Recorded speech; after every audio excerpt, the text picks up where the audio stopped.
Thank God it's Friday. Monday's a brand new start. Wednesday, you're halfway home, and Thursday, the weekend's not far. Saturday and Sunday, you hang with your friends. What can you say about Tuesday? Nothing. Not a damn thing. Tuesday bites. Tuesday sucks. Tuesday blows. Go away.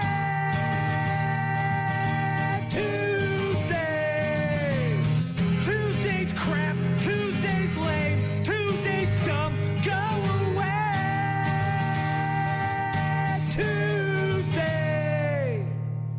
Saturday and Sunday, you hang with your friends. What can you say about Tuesday? It's going to be friggin' cold again. 14 for a high today. Yeah, 0. Big goose egg this morning. Sunny, though. Looks like the sun will be out. It was like that yesterday. High of 14. I got frozen dog poop I got to pick up. Big old moon in the sky. Look at tomorrow's forecast, right around 30, 28, somewhere in the vicinity of 30 degrees. And then all of a sudden, boom, on Thursday and Friday, we're talking temps in the 40s. I know. Car wash. Got to get to the car wash. Get the truck rinsed off. It's a mess. It's disgusting. All that salt and sand and just kind of bleh all over it. Well, and the sun hits the right way. Like yesterday, and you're like, ooh, my windows, Yeah, everything's bad. But, looking at a car wash on Thursday or Friday. It'll drop down again next week. We're looking at temps again in the maybe single digits next week. So kind of a weird roller coaster that we're on. But got Grant Bills coming up a bit later on to join us. We'll talk to him about the Packer loss on Sunday, see what his reaction is. Bad news, happy music later on. Get to our daily check-ins. Of course, if you want to find us online, rockmornings.com is the website. You can listen to the show live. You can check out the daily podcast. Give it a like and subscribe. Register to win Workforce Wednesday. We'll do that tomorrow. Want to hear where you're working for sure. Your chance to win freebies tomorrow. Also, date night on Friday. So sign up for contests. Find all of our contact info. Again, online at rockmornings.com. We'll get to some Breaking Benjamin and AC/DC in a bit. Rock Mornings with Brian and Gene. More from Brian and Gene is coming up. Rock Mornings with Brian and Gene. The LA wildfires continuing to rage out of control. Today's not going to be great. No, and the wind is picking up, they say. Yeah, red flag wind warnings this morning through noon tomorrow. Santa Ana winds set to cause critical fire conditions over the next 3 days across parts of L.A. and Ventura counties as the region continues to battle the historic and deadly blazes. Wind-fed wildfires have killed at least 24 people, swept through 40,000 acres in the greater Los Angeles area, destroying entire communities and more than 12,300 structures. The Palisades fire, which is the largest of the fires, has burned over 23,000 acres on its own. Is only 14% contained now as it has threatened Brentwood, Encino, and Westwood. Evacuation orders in effect for 92,000 residents of L.A. and 89,000 are in evacuation warning zones, which means they may need to leave at a moment's notice. But, yeah, it's not getting really any better. It doesn't feel like. I guess you could say it's also not getting any worse, maybe. I mean, it's still burning out of control, but it's not like exponentially doubling and tripling in size. No, but these winds are going to be a thing. I mean, there's, quote, explosive fire growth is expected. That's not great. That's not great at all. 2 lawsuits filed yesterday against Southern California Edison allege the utility failed to de-energize its power equipment in Clear Brush, where a blaze sparked near Pasadena, one in a cascade of wildfires burning through the L.A. area driven by the strong winds. Complaints filed in L.A. County Superior Court on behalf of people whose homes and personal property were destroyed in the Eaton fire. They come as investigators are continuing to determine the cause and origin of the multiple fires. But the Eaton fire, burning through more than 14,000 acres and destroying over 7,000 structures, remained about a third contained. The fire was reported on Tuesday of last week at about 6:15 when wind gusts approached 100 miles per hour, ripped through the region. Yeah, it's nuts. Yeah, they're starting to file lawsuits. A lot of celebrities and organizations are pledging money and donations and trying to do things to help out. Apparently, the Oscars are going to still happen. Not quite sure what that's all about. Or not that, but the Grammys are coming back to LA. The Grammys are still on for February 2nd. Obviously, that's still several weeks away. That's supposed to be at the Crypto.com Arena. The show will be held on the 2nd of February, and apparently we'll also raise money for the relief efforts. But a lot of people that have money have been pledging money to the relief efforts. There's certainly no shortage of ways to help out. The Red Cross in Wisconsin, of course, you can donate to them. They're sending a lot of food and water and clothing and all anything that people need to LA to help them out. But yeah, awful. In Chippewa Falls, Leinenkugel's, of course, the brewery shutting down. Mm-hmm. And Molson Coors said the Leinie Lodge and microbrew program in the lodge will stay open year-round. Molson Coors added that production at the Chippewa Falls facility will shift to their Milwaukee facility. Chippewa Falls Mayor Greg Hoffman said there's been no decision about the future of the brewery, but that there are interested buyers if Molson Coors decides to sell. Friday of last week, the Leinenkugel Brewery, of course, closing its doors in terms of being a full-time brewery. 150 years of producing beer in the Chippewa Valley. Back in November, Molson Coors announced the closure of the Leinenkugel Brewery, saying the decision was made with much thought and consideration. However, many in the Chippewa Valley, of course, don't understand the decision and aren't happy with it. No. Sure. 56 workers losing their jobs due to the closure. One of the residents there say, I feel sorry for the guys that have been there for 30 years. Another person said, it's sad for the industry around here. Tourism, really sad for the tourism. Yeah. I'm hoping they're still going to bring them in, the lodge parts, because we have a hotel right here in town. We get a lot of customers from going to the lodge. I'm sure. Again, if they keep the tap room open and there's still, the store and there's still tours and food and gift shop and we'll see. I mean, a lot of brewery tours, and especially breweries of that size, they're not in production when they do the tours. So you're not seeing people walking around and working anyways. So if all those elements are still in the building and there's just no one in there making beer, the history of the building and the history of the brewery is still there to tell people when they come through for the tour. Right, but it's not this living entity as much in your community. Now it's a ghost tour as opposed to, a living walkthrough. So, I don't know. I think it'll certainly hurt. But again, if they keep the tours going for the time being, there should still be people coming through. Pierce County Meats in Ellsworth, Wisconsin, issuing a voluntary Class 2 recall for packaged ready-to-eat meat products.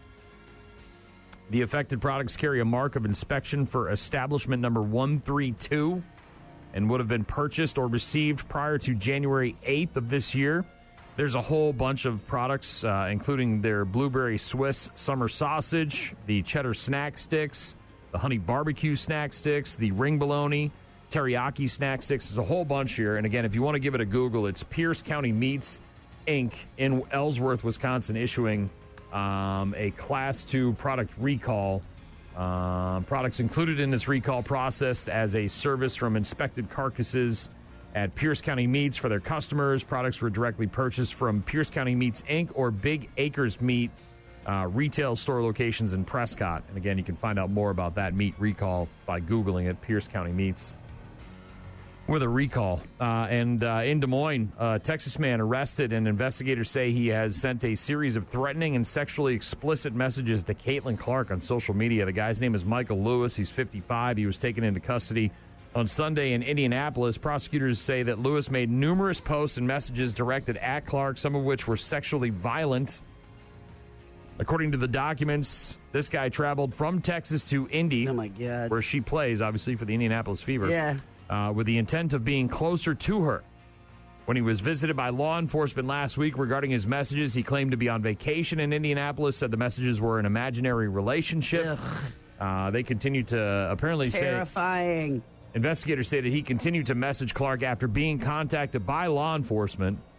He's now charged with stalking, a level 5 felony, carries a sentencing range of 1 to 6 years and up to $10,000 in fines. Awful. Yeah.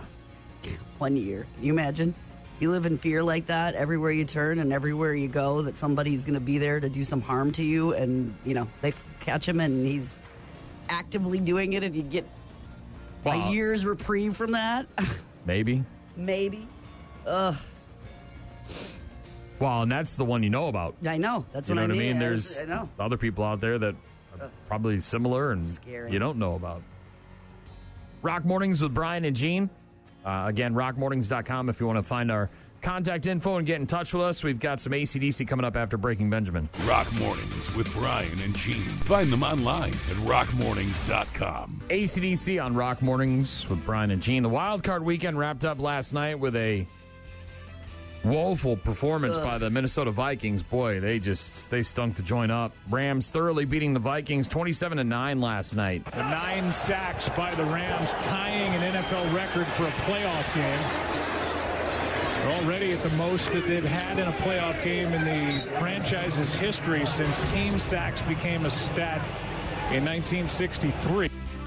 The Vikings went from competing against the Lions in the final weekend of the NFL regular season for not only the number one spot in the NFC playoffs, but also a bye in the first week and the NFC North title, to losing in the wild card round to the Rams in Arizona. Ouch. Yeah. Ouch. Divisional round matchups all set. They start on Saturday with the Texans at the Chiefs. That'll be at 3:30 on ESPN, ABC, and ESPN Plus. Then you've got the Commanders at the Lions. That game at 7 o'clock on Fox. On Sunday, the Rams will be in Philly to take on the Eagles at 2 o'clock on NBC and Peacock. And then you've got the Ravens at the Bills at 5:30 on CBS and Paramount Plus on Sunday. Bucs are at home against Sacramento tonight at 7 o'clock. I think Sacramento's won like 8 games in a row. Bucs looking to put an end to that. And the Badgers are back in... the Badgers are back in the top 25, the AP top 25 poll. Yeah, they've been winning a lot. Yeah, they've won, I think, 5 in a row. They're ranked 24th. Okay. 13-3 on the season, and they'll be at home against Ohio State tonight at 8 o'clock on Peacock. Badgers looking to stay hot against Ohio State this evening. Mike McCarthy will not return as the Cowboys head coach in 2025. Jerry Jones announced yesterday that McCarthy's contract with the Cowboys expired last Wednesday. Team was hoping to negotiate with him. They had an exclusive negotiating window until Tuesday at midnight, but it looks like they're not going to be able to get a deal done. So McCarthy's going to be a free agent, and it looks like Jerry Jones has already talked to Deion Sanders. Coach Pratt. Really? Well, if you're going to make the jump to the NFL, you're probably going to go somewhere familiar. I don't know if it's going to happen, but we'll see. You know, his kid and I know. top draft pick Travis Hunter leaving, so it might be the best time to leave Colorado at this point, right? Turned him around, got him in a bowl game, the whole 9 yards. Broncos quarterback Bo Nix revealed yesterday that he had played part of his rookie season with a transverse process fracture in his back. Said he sustained the injury in the first half of a game on November 24th against the Vegas Raiders.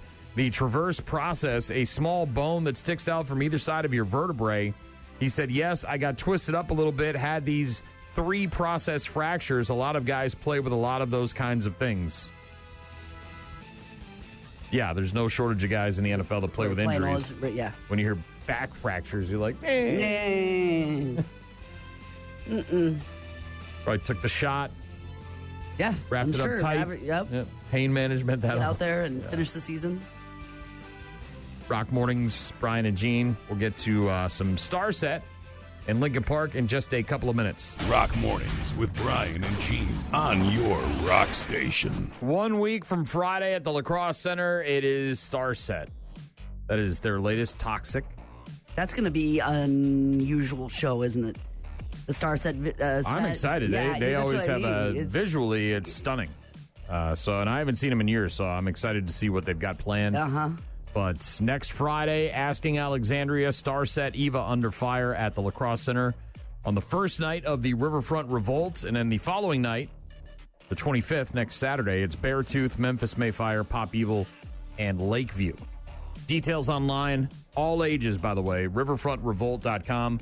Stage front tickets in short supply. So if you want to go and be right up front against the the barrier there if you want to rock your face off, catch a few picks, maybe get a set list, maybe hold the guy. Apparently, like, coming out in the crowd, the whole 9 yards. I heard rumors about Beartooth saying, if you don't let people mosh, we ain't coming. That's what they said, which makes me love them so much.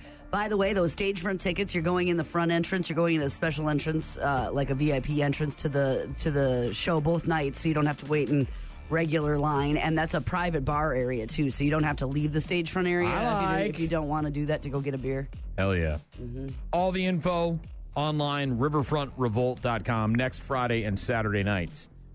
Did you see that Doritos might be debuting a new chip? No, but our coworker brought in one yesterday. God. So disgusting. They're a honey sriracha I don't know. Dorito. And he's like, they're not that. And I said, nope. Right away, as soon as he showed me the bag. And I said, nope. And he's like, I know you don't like spicy stuff, but these are just, it's got that pepper and blah, blah, blah. And I tried one. It was garbage. I mean, it was like eating garbage. There's no flavor to it that I want to enjoy. It was such a mixed bag of reviews yesterday here because there was some people who really were loving them. He was right in the sense that it didn't burn my mouth off. Kick to but it. It's a weird, disgusting, dirty, peppery flavor that is, why would I want to put another one of these in my mouth? A lot of people were, let me tell you that. So that's a honey sriracha that we have here that somebody brought in the building, and it was a mixed bag of reviews. What's this? The Doritos UK Instagram. So this is a legitimate Instagram. This isn't just some influencer or somebody with a TikTok video. Their account apparently had an image of a square Doritos chip. Doritos have been triangles forever, since the 1960s when they first started. Did you know Doritos have been around for 60 years? It said, the caption, the shape of things to come. People started freaking out, thinking that Doritos might never be the same again, but not everybody having a ulcer about it. The official Wheat Thins account said, square looks good on you. Unclear what they're promoting at the time, but maybe we'll see some square Doritos in the near future. I don't know. Whatever. Does it taste like a Dorito? Things, they shake things up all the time. Look at all the different Oreo flavors and the colors and the things that's. Here's my thing with Doritos, and I've said this before. You go into the bag, you pull out a chip, it's got no dust on it. You reach in the bag, you pull out another chip, it's got all the dust on it. Which one do you want? You want the one with all the dust on it. The cheap naked one with no dust on it, it's got no flavor, no zip, no life. It's dead. It's a dead chip. Give me the living chip with all the sparkly goodness, the blue and the red and the flavor. Give me a bag that's fully coated in the dust. I'll pay extra for it. Everybody's putting more cream in the middle of their Oreo cookies and doing all sorts of different stuff. Why doesn't Doritos sell a bag full dusted? I want all the chips to be dusted. I don't want to get the bag that only has like 4 of them. I want a bag that's all dusted. And I'll pay extra for it. I'll pay the premium. Yes. Give me that bag. Also, Cheetos, in other snack-related news. Yes. Cheetos, new flavor. Cheetos Puffs Cheese Pizza flavor. Can you really tell at that point? Yeah, Cheetos releasing a new Cheetos Puffs Cheese Pizza flavor. They say it tastes like a slice from your favorite pizza shop. Should be in stores everywhere within a month. They might have some other things up their sleeve. Hosting a party for the big football game? Who needs real food when you've got Cheetos? Introducing new Cheetos Complete Super Bowl Party flavors. Sure, there's new pizza flavor, but there's so much more. Try the new Spinach Artichoke Dip Cheetos, Veggie Tray Cheetos, even 7-layer dip Cheetos. It's all the layers in one crunchy bite. So forget the snacks or actual food. Just dump a few bags in a bowl and call it a spread. New every Super Bowl flavor imaginable Cheetos, now taking up the entire chip aisle in your grocery store. I would much rather have actual 7-layer dip than a chip flavored like 7-layer dip. That might be a lot of flavors. Yeah, they keep doing new stuff. Oh, I get it. I know. I understand. Television tonight, no football. Obviously, the wild card round ended last night. Now, so nothing till the weekend for that? Yeah, Saturday and Sunday you got wild card games. Bucks and Badgers both playing tonight. If you want to check them out, I don't know. The Bucks may be on FS1, but the Badgers, I think, are on Peacock against Ohio State. That game, by the way, doesn't tip off till 8 o'clock. Bucks will be at home against Sacramento. St. Denis Medical returning from its winter break tonight on NBC. Also, Night Court returning from its winter break on NBC. Same with Deal or No Deal Island. That's tonight on NBC. Over on HBO, the 4th season finale of Hard Knocks in Season. That is the AFC North version of that, where they follow all four of the teams. Yep. First season finale of Star Wars Skeleton Crew today on Disney Plus. Lightsabers and Yodas and spaceships and Darth Vaders and all that stuff. Yeah, the first season finale of Star Wars Skeleton Crew tonight on Disney Plus. A new documentary, just like the Luigi Mangione one. They put this thing together pretty quick. Diddy, The Making of a Bad Boy, makes its debut on Peacock.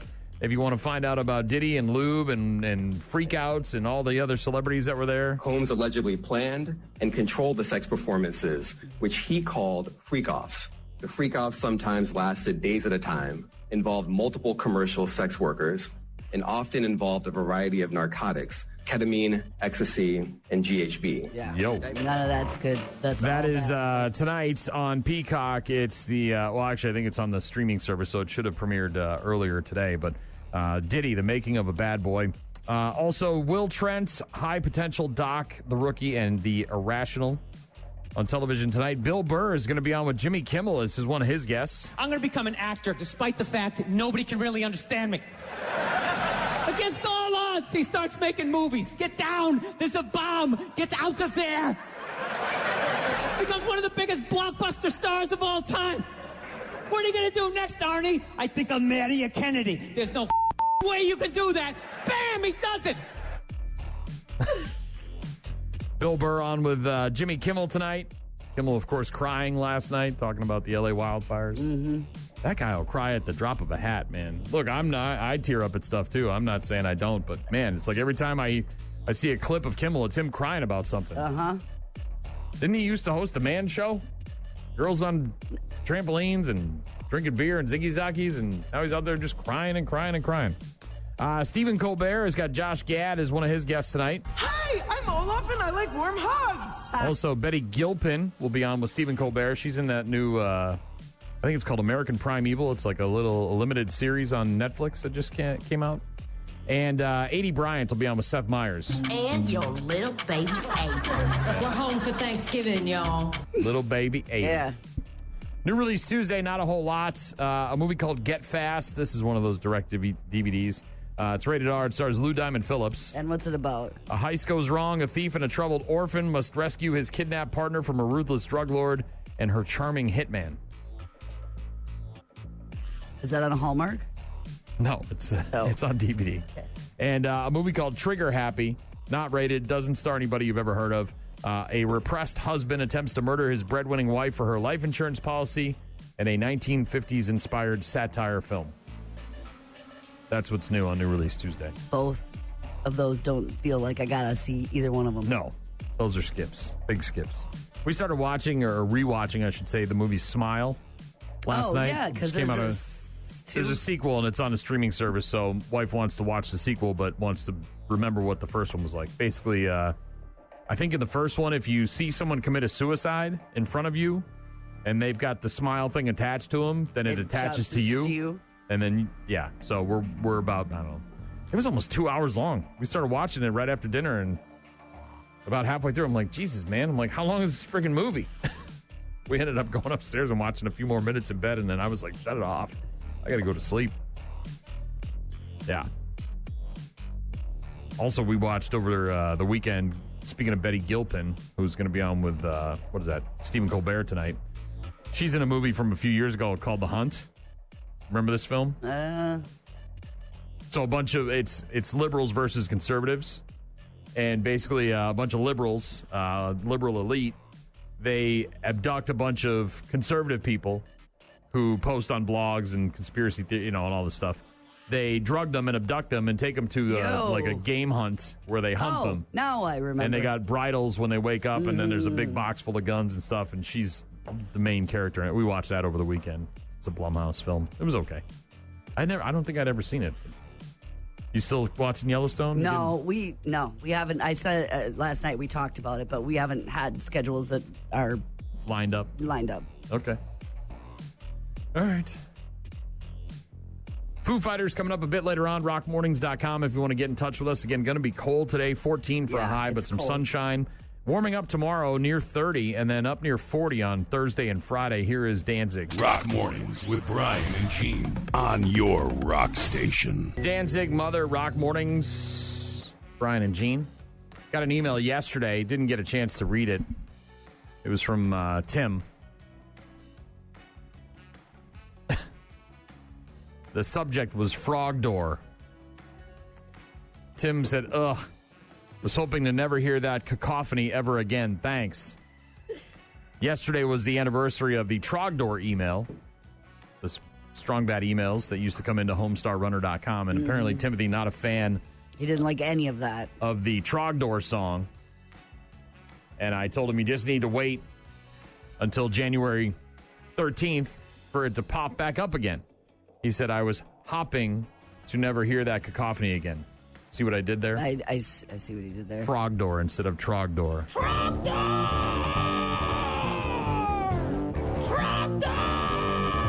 Trogdor. Thatched roof cottages. Can't go wrong with that.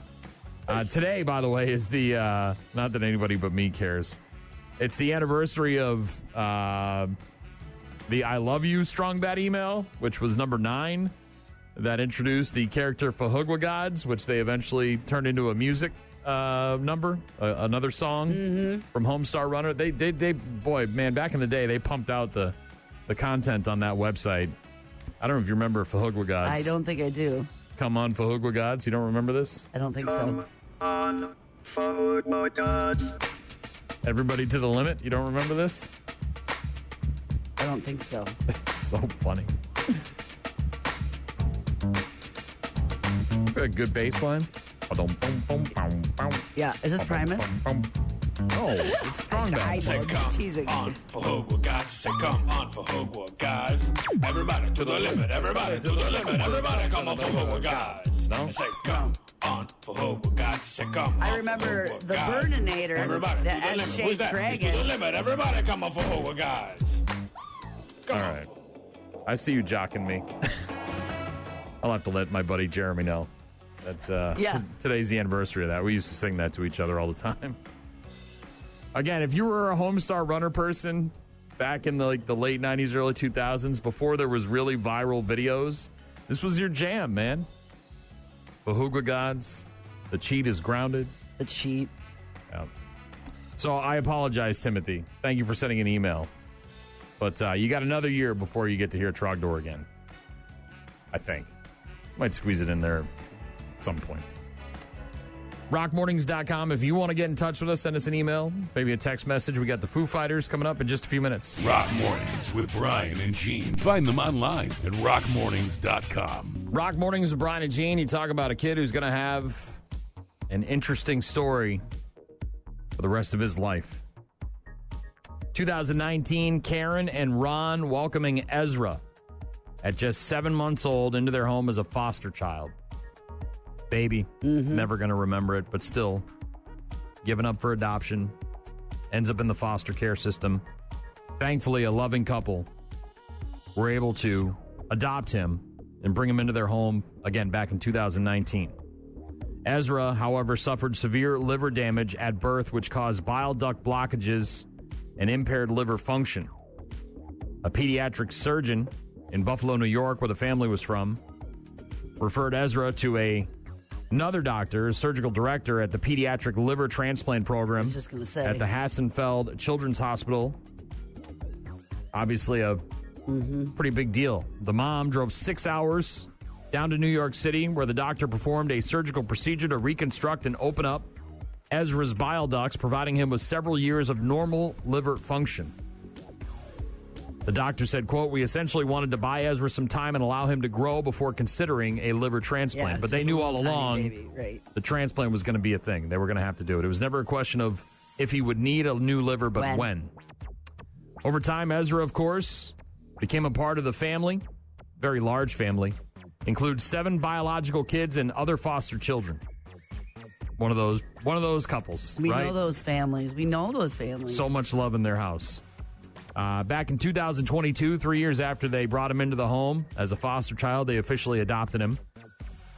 And now here we are, a couple years later, and a former teacher of Ezra's, a young lady, Air Force veteran, decided to show up at Ezra's house with some balloons and a sign wanting to be Ezra's liver buddy. When we found out that Ezra's former daycare teacher, Carissa, was willing to donate for him, it caught us off guard. We had no idea. They came, she had a sign and a balloon and asked if he would like to share her liver. I was motivated to donate part of my liver to Ezra because if I can help save a life, I will. If I have the means to save a life, I will. That is the 21-year-old teacher, Carissa Fisher, former daycare teacher for Ezra. Member of the U.S. Air Force, donating a portion of her liver, giving Ezra a second chance at life. Wow. Transplant was performed by clinical teams at the Hassenfeld Children's Hospital at NYU and the NYU Langone Transplant Institute. And on May 25th of last year, she showed up at his house at their family home, knocking on the door with the sign and the balloon saying, "Ezra, would you like to share my liver?" They were a perfect match in the donor system and was able to of course, donate part of her liver to Ezra, a successful transplant taking place on August 7th of last year. How cool is that? It's amazing. Well done, Carissa. Got music coming up from Dorothy and Everlast. And again, online at rockmornings.com if you want to get in touch with us. Grant Bills will join us just after 8 o'clock. Rock Mornings with Brian and Gene. Start your day with Rock Mornings. Rock Mornings with Brian and Gene. You're pretty handy. Thank you. I mean, I wouldn't want you, like, replacing the brakes on my truck, but I would assume that you could change the tire if it needed to be changed. I can do some things, or at least I'd give it a really good try. You can change a light bulb, right? Yes. Minor home fixes? Minor home fixes, sure. Furnace Okay. filters, some caulk. Just did that last night, as a matter of fact. Caulking? You Caulking. caulked? What did you caulk? How much caulk did you use? Not a lot. Not a lot. Just Little this caulk? little, down this little tub area thing. You used the caulk in the tub? I did. Is that where you normally When it handle needs the it. caulk? When it needs it. Okay. Well, in a new survey, 1 in 5 people between the ages of 18 and 27 claimed that they couldn't change a light bulb, which seems like the easiest of all of the home fixes. Yeah, I was just going to say, that's not a fix. That's just Unscrew- a necessary thing. It's like opening a bottle of wine and then putting the top back on. It's it. like changing the bag in the vacuum cleaner. It's even easier. I mean, it's just, it's out in the open. You just, I could see if you've got some kind of crazy light that maybe you're unfamiliar with, right? Like, there's some things in my house that I've had to fix over the years that we've lived there that because the guy was, the construction company that he runs is a little more upscale, you know? So some of the stuff that he, like I told you about the shower drain, right? Couldn't find a square, I couldn't find one. I went to Menards, I went everywhere. Went Home Depot, went all these places, and like nobody had one that was square. They were all round for the drain in my wife's shower. I had to go to like some specialty place out by the airport to get this freaking thing, right? I had to actually text the guy. I'm like, hey, where did you get the shower drain for the bathroom in the master bedroom? I'm like, I can't find one anywhere. So whatever. It was more that along those lines. But I still fixed it myself. I took care of it. But it was just more like, so I guess if you're looking at a light from that perspective and you're saying, okay, well, it's some kind of weird light that I've never seen before and maybe I'm afraid I'm going to break it. Yeah, but that's a lot. But that's a lot. That's 20%, right? Mm-hmm. They say they would just hire someone else to do it. To change a light bulb? Okay. New survey says right. 1 in 5 people between the ages of 18 to 27 claim they couldn't change a light bulb and would just hire someone else to do it. This is like those hire a husband services. That's why they're popular. Or would. See, that's where I'm getting at in my life. Like, I can paint a room, but why do you want it? But I'm starting to get to the point. It's not a if I can. It's do I really care enough to do it? Right, like here's the thing. So we're going to paint, by the way. I've got a thing in my basement, right? Because I like my air conditioning so cold. When we first moved in, I had the air conditioning running one summer, and it was particularly humid outside. And there was a vortex where humid air was getting sucked in through a unclosed hole in the outside of my house. Anyways, the guy came over and fixed it, but I was having water along the vent, my air conditioning vents, right? And so it was leaking onto the drywall in the ceiling above my bathroom, and it eventually caused some problems. Yeah, I could tear the drywall out and probably replace it myself, but do I want to? Of course not. So I had a guy come over and do it. Right? So this is kind of the same thing, only with a light bulb? Yeah. Again, new survey says that 1 in 5 people between the ages of 18 and 27 claim they couldn't change a light bulb, would just hire someone else to do it, especially if it was a ceiling light, because going up a ladder would be, quote, too dangerous. Jesus Christ. What are you doing to your kids? How are you raising your children where, going up a ladder is too dangerous? One light goes out, they all go out. Are they just lazy? Is it just the lazy thing? I don't want to do it. Mom and Dad always did it for me? I don't know. I mean, unless you're talking about some sort of 20-foot ceiling or something. Yeah, I mean, if you don't have the proper ladder for the job, and you've got some kind of step stool and you're way up there on a corner peak or something. Again, it sounds more like laziness to me, but the report also found that Gen Zers are spending more than $1,500 a year on average calling in professionals to do basic jobs they could probably do themselves. 5 times what boomers apparently spend on stuff like that. Mm-hmm. Anything drain related, I'll give it a shot. I've got a couple of snakes. I went through it in our old house dealing with that. I don't want to do it myself, though. I'm not.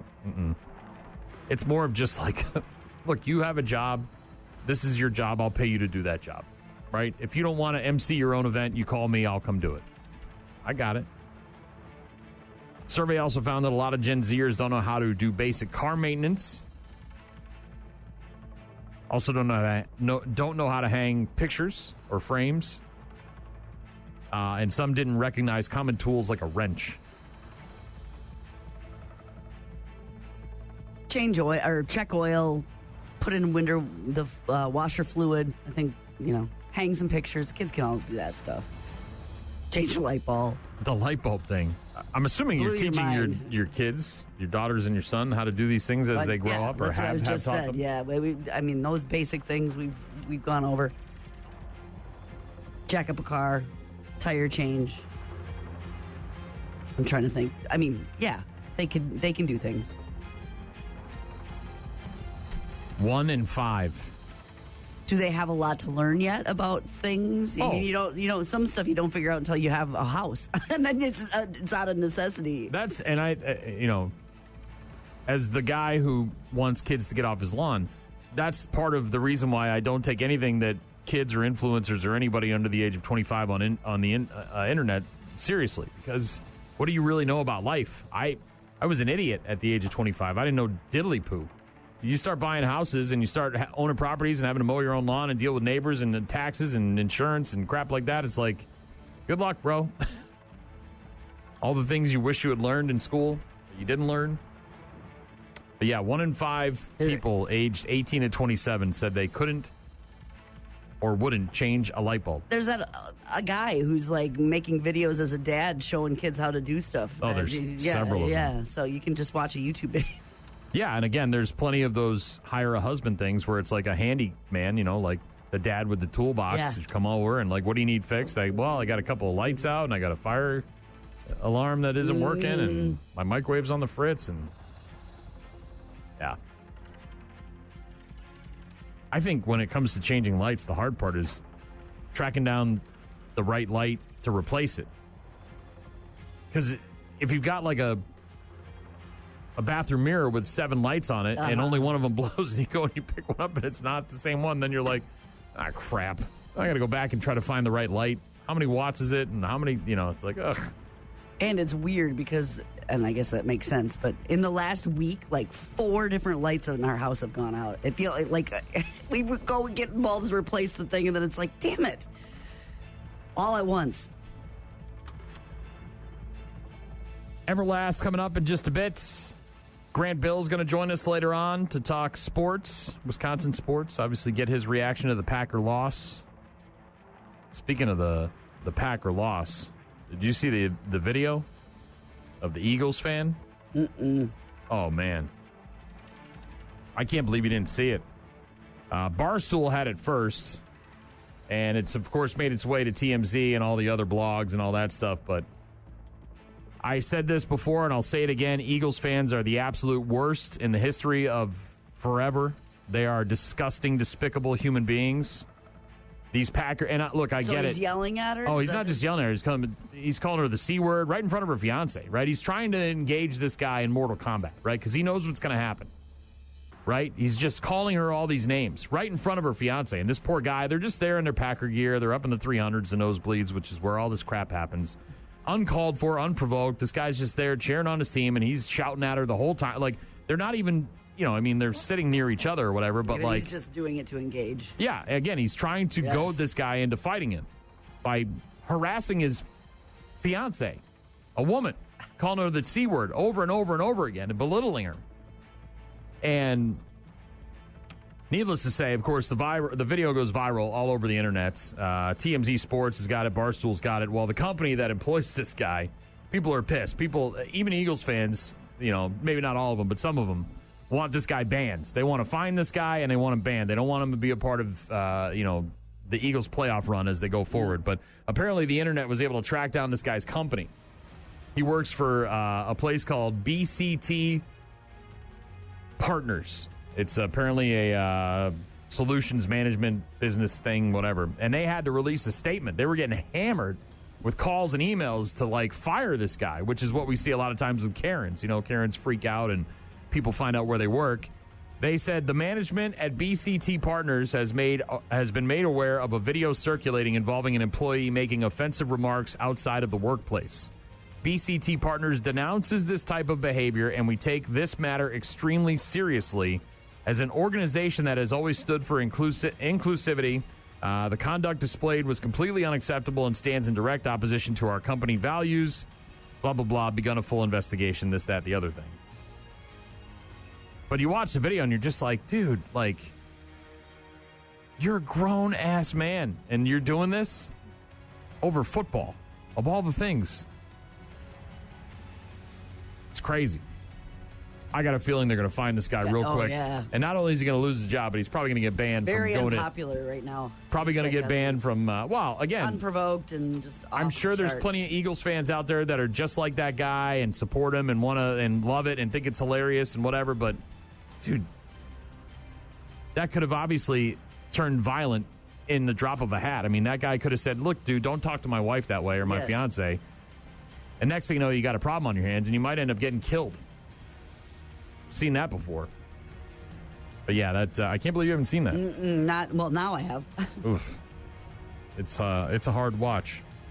Thankfully, the internet's there to find people like him, and I think he's gonna struggle going forward. Imagine that guy calling you up, and you're like, hey, aren't you the guy in the video? Well, obviously, he's probably there with friends. Yeah. Everlast coming up after Dorothy. Rock Mornings with Brian and Gene. Find the daily podcast at rockmornings.com. Everlast, What It's Like. Rock Mornings, Brian and Gene. Got a text from Davey. Says the part of that Eagles fan video I thought was messed up was that none of his buddies around him were telling him to lock it up. That's the part I was wondering about. Well, I'm sure they're just there waiting for their opportunity to punch a Packer fan. You know what I mean? Look, I'm not saying this stuff doesn't happen at every stadium, but I've been around long enough to know that you go online and you Google worst fans in the NFL, Eagles fans tend to be right at the top of the list. There's a lot of reasons why. They threw batteries at Santa, okay? Start there. The one guy ate horse poop after they won the Super Bowl. In the streets. Ate the police horse poop. Put it in his mouth and ate it. And what do you need to say? It's a psycho move. Well, and this guy doesn't. People are animals. He's just and obviously he's doing it to her, right. So, as opposed to him to be right to wow, that guy's fan gonna the flames, if you will. If the internet doesn't let us down, then that guy's probably going to lose his job and be banned from the link for life. We'll see what the Eagles have to say about that, if they say anything at all. But yeah, that could have easily turned into a homicide. Well, a big fight, and that's what he was. What are you doing to your grown-ass man? Wild card weekend wrapping up last night with the Rams beating the Vikings 27-9. Yeah, Darnold getting sacked. Darnold throwing interceptions. Darnold not going to be with the Vikings next year. My guess is they're going to move on from Darnold. Bucs are at home against Sacramento tonight at 7 o'clock. Badgers now ranked 24th in the country. They're at home against Ohio State tonight, looking to keep that win streak alive. That game, 8 o'clock on Peacock. We've already seen several tributes to the late NHL star, Johnny Gaudreau, and his brother, Matthew. There's another one? Yeah, so his number 8 jersey retired by the Dubuque Fighting Saints on Saturday night during a very emotional ceremony before their USHL game against Sioux City. Gaudreau and his brother Matthew dying, of course, back in August. That's where he played some minor league hockey, but they died back in August when they were struck by an SUV while riding their bicycles on a road in New Jersey near their hometown of Carneys Point, back home for their sister's wedding. It was the night before the wedding, and they get killed by this drunk driver. A guy, excuse me, the driver charged with killing them, pleading not guilty earlier this week after turning down a prosecution offer of 35 years in prison. Johnny Gaudreau, by the way, the USHL's Rookie of the Year in 2010 and 11, in his only season in the junior league, helping the Fighting Saints win the Clark Cup title. In 2018, he also became a minority owner of the club. USHL Commissioner Glenn Heffernan announcing the creation of the Gaudreau Award for the player who, quote, best embodies the legacy of Johnny and Matthew Gaudreau. Matthew Gaudreau also played in the USHL with the Omaha Lancers. Dubuque, by the way, ended up winning that game 4-3 in overtime. So I'm sure that was a very emotional ceremony over the weekend there in Dubuque. And obviously the L.A. wildfires affecting a lot of people, losing their homes, their belongings. They say right now they've accounted for 24 deaths because of the wildfires. And U.S. swimmer Gary Hall Jr. apparently left behind his 10 Olympic medals while fleeing the fires, along with his dog Puddles. And on Sunday, he learned that the medals will be replaced. The IOC announced in a statement from the president of the IOC that they will provide new medals to replace the ones that Hall lost in the fires. The president of the IOC, Thomas Bach, said in a statement, quote, "We are in full solidarity with the citizens of Los Angeles and full of admiration for the tireless work of the firefighters and the security forces. Currently, the full focus must be on the fight against the fires and the protection of the people and property. We have also learned that a great Olympian, Gary Hall Jr., has lost his medals in the fire. The IOC will provide him with replicas." Good. Music in a bit from Pop Evil. I saw some video last night of a woman, not medals, obviously, but she returned to her home, and there were some firefighters that were near there or whatever. And so they kind of were accompanying her, if you will. But she found her she found a little safe, and they were able to open it for her. It was kind of melted all around or whatever. But in it was like her husband's mother's earrings that her daughters wore in their weddings and things like that. And she's just bawling and so grateful to them for helping her find it and recover what those. I mean, she's so, and it's a box this big, Brian. I mean, it's like, and that's all she's got. The whole house is gone, and she's just so grateful. We'll get to that Pop Evil in just a couple minutes. Stick around. Rock Mornings with Brian and Gene. Weekdays, 6 to 9. Rock Mornings, Brian and Gene. Got Grant Bills coming up a bit later on. Talking Wisconsin sports. We'll talk to him just after 8 o'clock. Today is Feast of the Ass Day. I don't know what that means. You can Google it. It doesn't mean what you think it means. Okay. Feast of the Ass Day. Has more to do with donkeys than ass. But in today's culture, people do be feasting on some ass. Man, donkeys are cool. You see the donkey that was inspired Shrek died? Did it really? I think it was called Poppy. His name? Yeah, the donkey that inspired the donkey in the Shrek movies apparently passed away just about a week ago. National Dress Up Your Pet Day.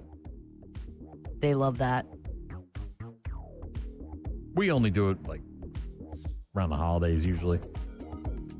I know a lot of people put jackets and coats and all that stuff on their animals all the time. I saw a guy walking his dog last night. Now, it was super, super cold and wearing a nice little jacket. Yeah, we got a couple in our neighborhood that have a Chihuahua, and he walks the dog pretty much every day. And that has a jacket. Oh, yeah. It's a little like... National Hot Pastrami Sandwich Day as well. You can go for one of those. Mm-hmm. Also, a poll of 2,000 Americans found that 97% of us are sick and tired of doing one thing or another. 14% of people think it's all just a lost cause. Everything's just a waste of time. Why am I even breathing? 86% think we can fix the issues that we're sick and tired of seeing out there. And the top 5 things that we're sick of in 2025. Isn't it Quitter's Day, like this week? The day when everybody quits their resolutions? Is that already? I thought that was a couple more weeks. Yeah, it's like 3 weeks in, right? We're almost 3 weeks in. Misinformation online. Mm-hmm. I was raving about this yesterday, or ranting about it. 86% of people say that misinformation online is annoying. Is something that they're sick of, including biased reporting in the news. Here's the thing about the biased reporting. You know where it's coming from. If you don't want the bias and you want to be in the echo chamber getting what you want to hear, then go to the other side of the fence. You know what I mean? Like, politics and government, 84% of people, just in general, had enough. Violence and crime, 84. So these are big world topics. These are, I was just going to say. Not just like the drawer that's stuck in my, you know what I mean? Yeah. Economic issues like inflation, cost of living. Social issues and divisiveness. Mm-hmm. Those are the top 5. Other things that ranked high in this survey of things that we're sick of. Healthcare system. When they start murdering CEOs, you could say people are sick of the healthcare system. Mm-hmm. Personal struggles like feeling overworked. Speaking of the healthcare system, I have someone I know. I'm not going to put him on the radio, but I have someone I know that if they are in the hospital for a stay, like because they're sick or having a surgery or something along those lines, anything that they get in the hospital room that's like on the little table, you know, when they get you set up, like tissues and things, they take all that with them. Yeah. Because apparently, I didn't even think of it. Like, apparently you pay for that stuff when you're admitted to the hospital. So they get a bag and they just bring it all. And I'm like, well, that's something I've never thought of or whatever. But not taking better care of the environment also rated pretty high. 63% of people in the survey said that they're sick and tired of that. I'm sick and tired of people meandering around the grocery store. Yeah, I don't care about that. I would like a more efficient shopping experience, particularly, well, any store for that matter, but I don't go into a lot of them. The grocery store is the one I go into the most often. But you get these people, and they're just wandering around. Yeah, it's all right. Willy-nilly, going here, going there. They're at the end of the aisle. They're standing there. They put their cart right in the middle. Like, have a little common sense. Get your friggin' cart over to the side. Well, that part. Move over to the side. Just like in high school. Just like in high school and junior high. Stay to the right. If I go shopping at a place I don't usually, then everything's new. You know, they might have different brands. There's new stuff. I don't exactly know the pattern of where I'm going, and sometimes I can make it an event. Up and down aisles. It's fine. Yeah. That's what the aisles are designed for. Of course, you go up and down the aisles. Not to just go over here and then go over here and wander around and be in the middle of everything. Fun for them to get out. Get an air horn. Wake those people up. Get the hell out of the way. Awful. I'm sick and tired of that. Corbin said he feels like he's sick and tired of working. Yeah. Well, that was on there, wasn't it? As people stressed out in their workload and stuff like that. That's amazing. That made the list. It did make the list. Are you sick and tired of anything?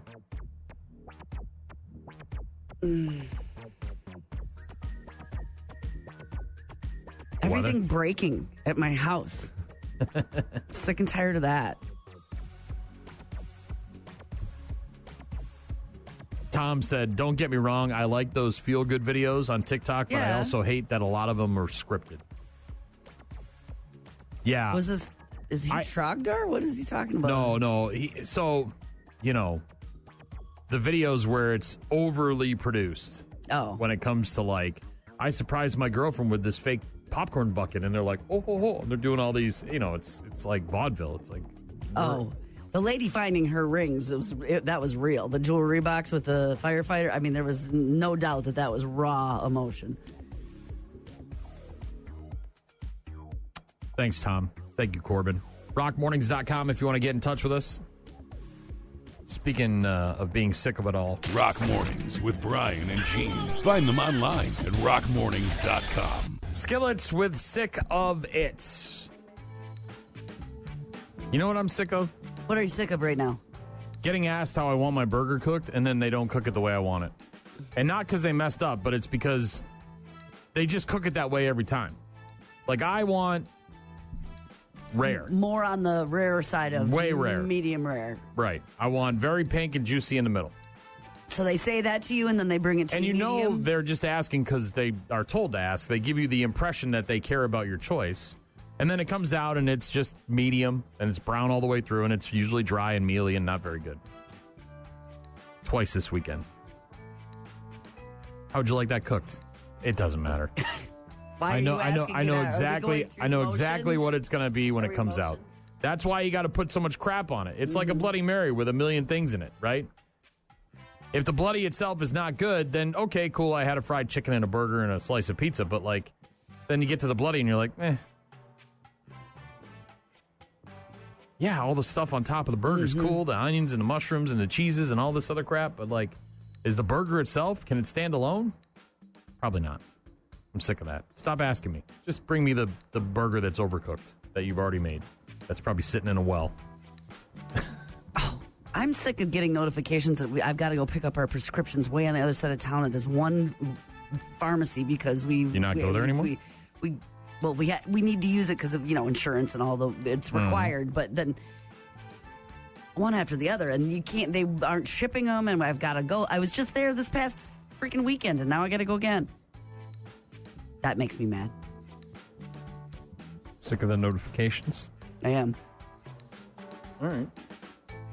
I'm sick of coming up with meal plans, too. Making dinner. What's for dinner? Don't you have like a book or something? What's for dinner? What's for dinner? What's for dinner? What's for dinner? What's for dinner? Brandon said they're great for your Instagram, but knock it off. Give me the drink. LOL. Oh, the Bloody. Yeah. Yeah. Again, those look fun. I mean, there's a place for them, right? There's a place in Milwaukee. It's famous. Everybody knows what I'm talking about. The Bloody is not good. It's fine. It's not bad. It's not. But like, again, all that stuff is to draw your attention away from the fact that the Bloody itself is just sort of meh. Big shrimps. Oh, dude, it had everything. Sliders and cheese curds and the whole... And again, you go in there and you take look at this, and everybody... And then you have lunch, because that's your lunch, but the Bloody itself... But the Bloody at the end is just sort of like, disappointing. Yes. Thank you, Brandon. Appreciate that. He's right, though. Stuff like that is, again, good for the gram, but in reality... Drink's not that good. It's like a massage with a happy ending. I've said this for years. Yeah, it's cool that you get the happy ending, but if the massage isn't good, then I don't care. I can do the happy ending myself at home. It's the massage I'm here for.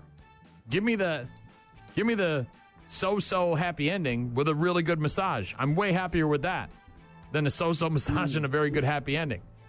I'm here for the massage. That's the part I'm here for. If that happens, all right, that's cool. That's nice. Here's $40. Thank you very much. That's never happened. But. Yeah, Schitt's Creek is the only thing I can ever think of with that. Canada. I think you got to go to Canada or a truck stop in the South. You got to go. Yeah. Pearl Jam coming up in just a bit, and Grant Bills will join us from the Wisco Sports Show. Rock Mornings with Brian and Gene. Weekdays from 6 a.m. until 9 a.m. The latest from 3 Days Grace, that is May Day, on Rock Mornings with Brian and Gene. Dave Grohl of the Foo Fighters, and of course Nirvana, 56. Fast and hot! Had a heated discussion about Dave Grohl yesterday after we got done. We did. Little staff meeting. Things got interesting. Mansplaining. There was mansplaining. Listen, Gene, here's the deal. Oh, there was a lot of mansplaining. Well, you work in a building with a bunch of men. I'm so anytime we explain anything to you, it's going to be mansplaining. Sometimes it's more than others. If you had just eaten the chips, Gene, you would have been fine. Dave Grohl's 56. Also 56 years young today, Jason Bateman. Like an elephant's trunk, I'll bet. Gray and distended. Good night. Good day. Thank you. He's 56 too? Yeah. Ozark, Horrible Bosses, Bad Words, Check Baggage. right? Carry On. Yes. Not good. You didn't like it? I did not. LL Cool J is hard as hell. He's 57. Ladies love Cool James. Mama said knock you out. Zach Wilde, Black Label Society. He's 58. Hell of a guitarist. Wears a kilt. Drank Heineken beers with him once. He's got a really strong coffee, too, doesn't he? I think so, yeah. And he smelled really good at Rockfest. I remember you talking about that. It was delightful. I interviewed him at Rockfest years ago, and whatever cologne he was wearing. Well, it was before his performance, obviously. So he was in prime condition. He had probably just showered and put on, and he smelled really good. Yeah. Carrie Green is 58. You know her better as Andy from the Goonies. Andy! You Goonies! Aren't they remaking that? Well, there's been rumors of a sequel, but no, it's making its way back into theaters this weekend, actually, and we're going to see it on Sunday. Is it really? 40th anniversary of Goonies. Yeah, it's back in theaters this weekend.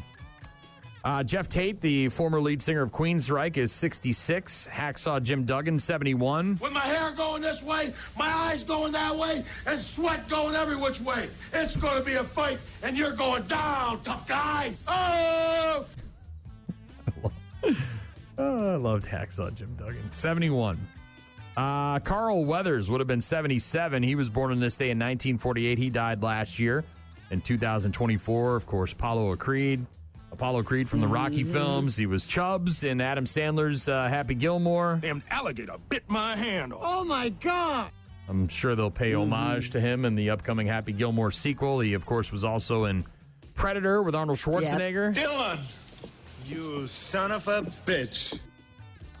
Another Andy is would have celebrated a birthday today. Born on this day in 1919, died in 2011. Andy Rooney. If you do see me in a restaurant, please just let me eat my dinner. Wanted nothing to do with being famous. That bugged him. What was he sick of? People talking to him at restaurants. Leave me alone. Going up to Andy Rooney and ruining his meal. 73 years ago today in 1952, NBC's Today Show premiered. It was created by Sigourney Weaver's dad. The Today Show's been on for 73 years. That's crazy. I did not know. 1968, the Packers won Super Bowl II, beating the Raiders 33-14. Bart Starr, the MVP. Tickets, by the way, for that game, $12. $12. Go, Pack, go! On this day in 1972, Sanford and Son premiered on NBC, you big dummy. I've never had pains like this before. Oh, this is the worst one I ever had, son.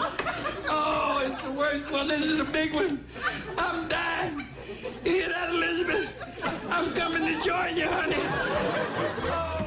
And he ended up dying of a heart attack. Red Fox. 52 years ago today, for my buddy Hot Sauce. 1973, the Miami Dolphins beat the Redskins 14-7, Super Bowl VII, the first and only team to ever finish an NFL season undefeated. So close. I would trade them all for that one. I know you would. All of them. Maybe not 28-3. 28-3 was pretty awesome. I'll give you the rest of them, and we keep 28-3, and we get the undefeated season. And I'll be happy with that.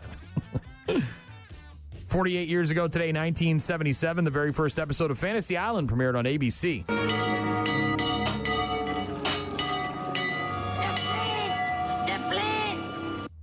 Remade the movie, or remade it into a movie, a horror movie that came out a couple of years ago. 1980, 45 years ago today, Rush released their 7th album, Permanent Waves, featuring Free Will, Spirit of Radio. Yeah. Pretty good album. 1981, the movie Scanners in theaters. They could blow your head up with their brain. Scanners. Their thoughts can kill. Yeah, one of the best head explosions on film. Cinematic. Very. 1990, 35 years ago today, The Simpsons officially debuted on Fox. It was their second episode, technically, after airing a Christmas special in mid-December. The first episode was called Bart the Genius, and that's when we first heard about Quidgibo. Quidgibo. A big, dumb, balding North American ape with no chin. And a short temper. I'll show you a big, dumb, balding ape. Uh-oh, Quidgibo on the loose. 16 years ago today, 2009, Ricardo Montalban died at the age of 88. He was, of course, the grandfather in Spy Kids. He was on Fantasy Island, speaking of that, and he was also in Star Trek II, The Wrath of Khan. No, you can't get away from hell's heart. I stab at thee. For hate's sake, I spit my last breath at thee. Yeah, you're gonna have to come down here. And 9 years ago today, sadly, 2016, Alan Rickman died at the age of 69. Hans Gruber, Severus Snape, a whole bunch of other stuff. Put down the gun and give me my detonators. Now I have a machine gun.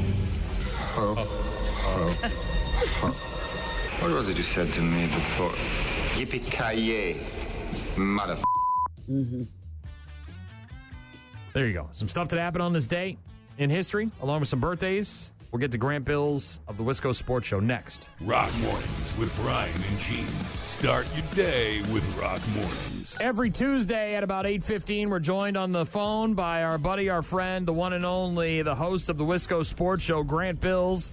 Heard all across the state on great stations like WKTY in La Crosse, Sports Talk 105.1 in the Chippewa Valley, and The Zone in Madison. Grant Bills, how are you, sir? I'm doing excellent, and even better that you called me a friend, Simpson. I know I'm a contributor to your show, and I'm a coworker, but I don't often get the F word, so I appreciate that. You know, you and I will say, I feel like as long as you and I have known each other, it's been, I don't know, what, 5, 6, 7 years? How long have you worked for Midwest Family? 7 years, 8 years, somewhere around there? Something like that. Obviously, you've moved from La Crosse, where I am, to where you are now, which is Madison, so we don't have a lot of geographical proximity. Yeah, you don't cross. But we've never, drank or hung out, in a friendship way. And that is one thing I think we need to do. We need to rectify that in 2025. I like that. I think one of my best coworker assets, at least in your eyes, had to be anytime you were in the building, I would not bother you. I would give you a nod maybe as you walked through, and you'd always be listening to a podcast loudly on your phone, which is a very Simpson thing to do. I would nod and I would let you go about your day. I wouldn't stop you to make small talk. I would just nod and you would go past. Yeah, I mean, and we sort of had opposite schedules. You were coming in as I was leaving the building a lot of times, so it of course. But I'm just saying, in terms of we need to at some point go out, hang out. What's your drinking ability? Are you into it or are you out of it? Well, he's in a band, right? You're a musician, and you like to go watch sport. Could this be a sporting thing where you guys watch Brewers or something? There's too much on the line for that. I think it just needs to be go have some beers and see what happens. I'm down with that. I'm planning to be in La Crosse in mid-April, I think. I don't have my calendar in front of me, but I have an event on a Friday, and then I'm hoping to find an excuse to hang around through the weekend, so that might be perfect. I could be that excuse. He could make that happen. I am happy to be an excuse. I do have a friend coming from New Hampshire at some point in April or May. My wedding anniversary is at the end of April, so there's things that are happening around that time. But let's get it scheduled. I could find some time to hang out with you, Grant Bills. It's your busy season, it sounds like. Yeah, I'll go get that date. My people will reach out to your people. How does that sound? I like that. Sounds. Am I the only person who calls you by your full name? I feel like I do. I call you Grant Bills instead of just Grant. I don't know. It's a good question. Most of my college friends just call me by my last name. Bills? It's funny how that works. Do you have a nickname, Billsy? Is it Billsy or Billy or Bubsy or no? Cool name? Oh, a lot of you're gonna see. I don't want to share this with you because you're gonna make fun of me. A lot of it's been my gamer name forever. So a lot of my friends actually call me G Buns. It was a nickname given to me by my aunt when I was very young. She would call me Bunners. So when I needed to come up with a Minecraft name in middle school, I'm like, well. Gbuns69 at AOL.com. Is that what it is? 21. Actually, not 69. I'm 21. G-Buns. Oh, G-Buns. Okay, G-Buns. All right, Grant Bills. So I don't need it. I don't need it at work. Trust me, I'm very happy just calling you Grant Bills. Okay, that's fine. All right, so let's talk. Obviously, Packers lost to the Eagles. Sure. A lot of things went wrong for the Packers. Mostly injuries, it seemed. No Christian Watson. You got Dobbs going down. It looked like a mess. But even going into the half, they were still only down by 2 scores. And you're like, they could come back and score a touchdown and make this thing a game. And it really felt like Philly was beating them by 44 points as opposed to the 12 that they ended up winning by. It did feel that way. When they were down by 10, it felt like they were down 50. But, you know, I mean, it's not like they were down 30 or 35 like the Vikings last night, where that was really like, man, it felt like if the Packers could just get one big play, maybe the game would turn. It just didn't feel like they were close to getting that one big play. The defense was great, and I think Jalen Hurts might still be a little concussed, honestly. Like, watching him, I'm like, I don't know that he's fully back yet, or rusty at the very least. So the defense was great. Really happy with how the defense finished the year, but the offense, it just wasn't clicking. And the injuries at wide receiver certainly didn't help. But even, you know, in the third quarter, they still had Jaden Reed and Tucker Kraft and Wicks out there. It's not like they were running with practice squad guys. Those are guys that have played a lot of reps and caught balls for them the last 2 years. And it didn't feel right. And if you listen to Matt LaFleur after the game, you know, he's sounded pretty defeated and emotional after playoff losses before. I could hear it in his voice. He's like, yeah, this stinks, but this did not feel a special team, and this does not feel like a wasted opportunity to go win a Super Bowl. This team just didn't have it. And what do they do now in the offseason to make the team better? Do you see any big moves, or is it going to be small, little stuff? Obviously, the Packers not known for making big splashes in free agency. Well, I mean, they made 2 last year with Jacobs and McKinney. Every couple of years when the money lines up, they're not afraid to. They're certainly not one of the most progressive teams with free agency. They will have a little money to spend. I don't know what they're going to do with it. They're probably, I would imagine they're going to move on from Jair, especially after what he said yesterday in the locker room. Dude's just a child. And it's disappointing, too. You're making all this money, you're not playing games. Okay, that's a bummer. You know, can you be mature and give a press conference? You know what I mean? Can you answer a couple of questions and make yourself and make the team look good? He couldn't do that yesterday, so I think that'll be something that they do this offseason, move on from him. With Watson now down probably all of next year with a busted knee, they need a speed guy, so I think they'll probably address that in the draft, or maybe they'll be able to find some in free agency. I know a lot of Packers fans think, well, they need a wide receiver 1 to go and throw a bunch of money at T. Higgins. And T. Higgins is fun, and I mean, he would help. I think there are issues on offense that we saw this year go deeper than they don't have a true number 1. The rest of this wide receiving core needs to take another step, and that was expected this year, and we just didn't get it. So I think that was my biggest disappointment this year, and that's what I'm hoping doesn't continue next season. Did the loss last night give you a little ray of sunshine after a dark weekend where the Packers lost to Philadelphia? That was so funny.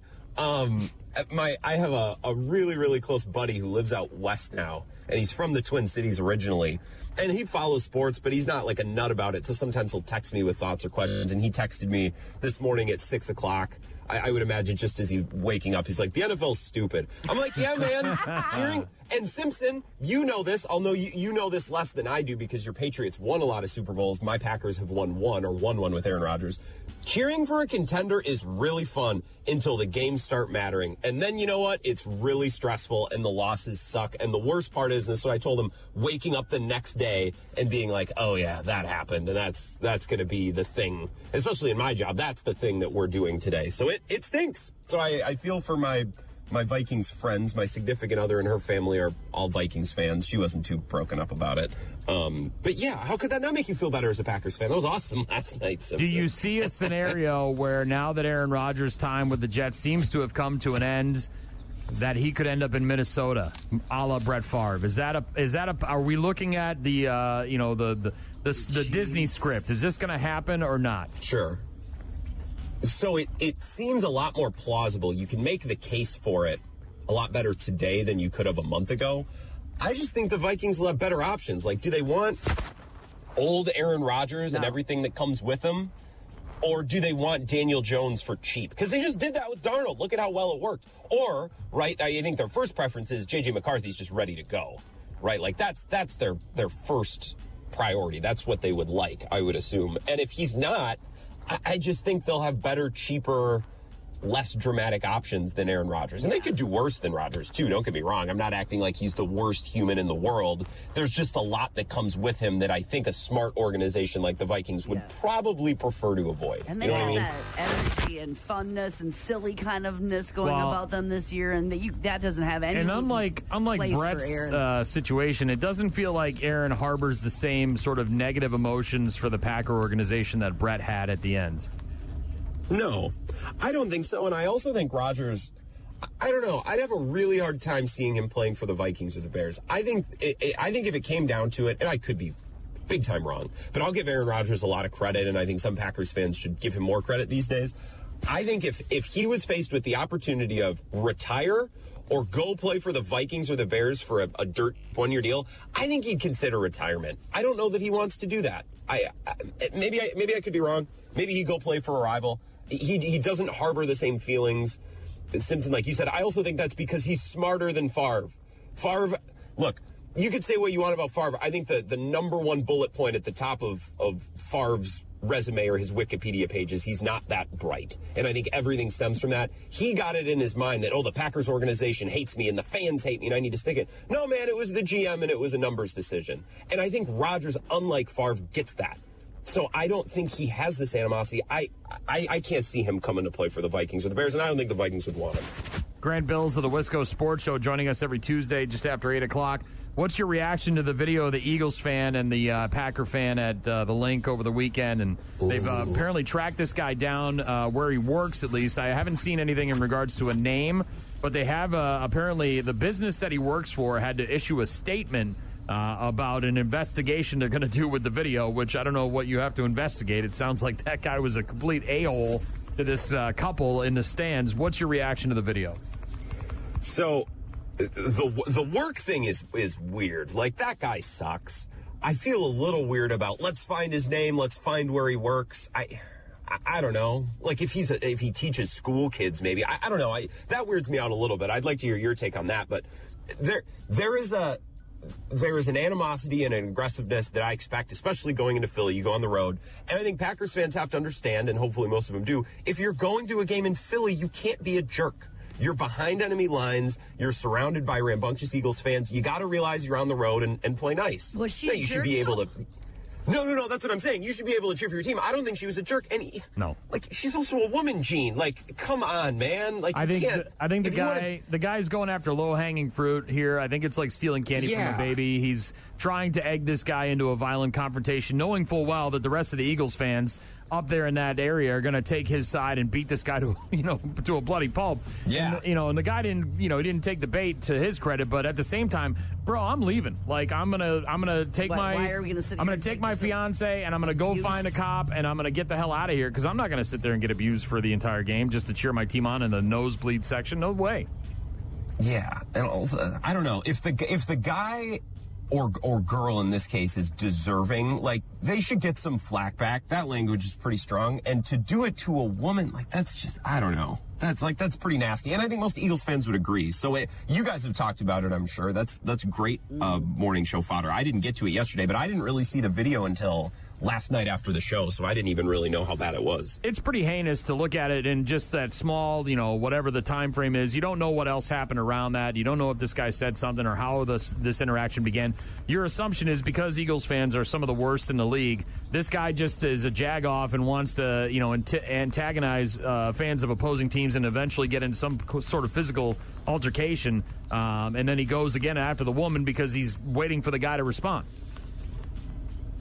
Yeah, that's what it's... I think we lost Grant. I think we did too. Grant Bills of the Wisco Sports Show joining us each and every Tuesday just after 8 o'clock. You mean there G-Buns? G-Buns. There he is. He's back. I think I lost you. Sorry about that. That's the theory, though. I think you're right. The guy was trying to get the boyfriend to fight him so then they could all beat the boyfriend up. And the boyfriend was smart to not take the cheese on that. Grant Bills, one more sports question. Badgers back in the top 25. It seemed like it took too long for that to happen after all the wins they've rattled off. What have they won? 5 in a row, and tonight they're at home against Ohio State. Where do you see this Badgers season going? I mean, are they going to be okay, or when they start playing some ranked teams, are they going to have some problems? I don't know. I think there are types of ranked teams that can give them issues. Teams with big, strong, like NBA size centers give them issues because Steven Crowell isn't really the type of guy to go toe to toe with those teams. But with smaller teams like Iowa or Rutgers, those are more backcourt kind of oriented. Well, at least Rutgers is. Iowa isn't, but their forwards aren't huge. Like, they're going to really be able to make hay against those teams. Stronger teams like Illinois, even though they played them close, be a little bit more of a challenge, but Illinois might just be the best team in the Big Ten. This team is so much fun to watch, you guys, and if you've watched games, they can score a ton, they can shoot the lights out, but they also, right, like guys like Kamari McGee and John Blackwell and Tanjay, they also get to the rim. So it's not like this team just shoots a bunch of threes. They can also attack the rim, and then they got a guy like Nolan Winter, who's younger and kind of growing this year and taking real steps, which is fun to watch. I still enjoy that part of college basketball. So this team has a little bit of everything, and they're really, really fun. How they're going to stack up against the best teams, I don't know. They beat the brakes off of Arizona. That win looks better because Arizona's kind of gotten it figured out. Illinois is awesome. They were right there with them. So I think this team can be as good as any Badgers team recently, and they're really fun to watch. It's a really fun mix of players. Grant Bills, host of the Wisco Sports Show, heard on stations around the state and the country each and every weekday afternoon. One last question. Valentine's Day is right around the corner, Grant. We did not get a ring on Christmas. Are we getting one on Valentine's Day, or is there some sort of smooth romantic thing that you got planned, a hotel stay? Are there petals, rose petals on the bed sheets? What are we talking here? A bubble bath, foot massage? What kind of special thing are you doing to and for your lady on Valentine's Day? You're putting a ring on it. What's going on here? Even if I was, why would I? Why? How am I supposed to bring that up? How am I supposed to tell your listeners? Before I couldn't do that. I wouldn't say that that's in the works necessarily for Valentine's Day. I guess I haven't really thought about it. I suppose I should start making some plans. That's not because I'm not romantic and filled with love. It's just because it's a couple weeks away, and I haven't really thought about it. We're not going to leave town or anything, but I suppose we'll have a nice dinner and do something, and that's on me to figure out. Any recommendations, Simpson? You're a man of romance.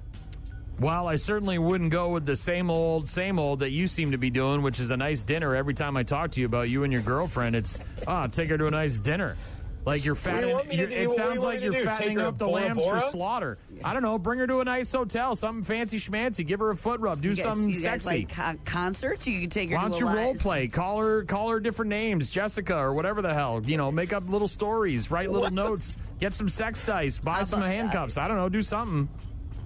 You're going to lose her, bro. You don't start messing around. These girls, they got all sorts of guys sliding into their DMs.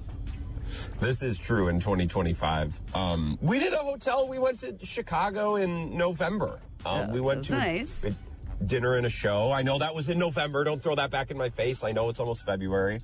We'll do something. And also, don't act like dinner and a night. Like that always plays. That always works. On a Wednesday or Tuesday, not on a very special day like Valentine's Day. I mean, is Valentine's Day on a weekend this year? Where does it fall? Friday, I think. It's a Friday. Oh, that's nice. Okay.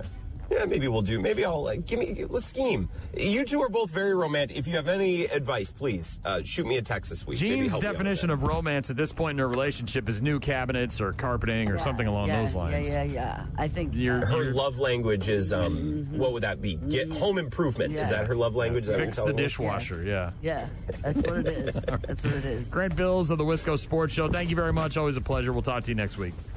Pleasure. Have a great week, both of you. Nice to chat. You can listen to Grant Bills each and every weekday afternoon on WKTY in La Crosse, Sports Talk 105.1 in the Chippewa Valley, and The Zone in Madison. I think there's another station in Mosinee or Menominee. Manitowoc. Manitowoc? Okay. Yes. 4 until 6. All right.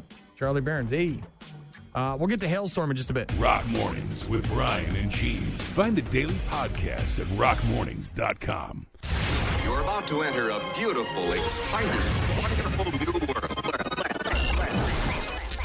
A cockroach living in your nostril. Now that's just nasty. Add in some haven't pooped for 30 days. Poop is raining from the ceilings. Poop.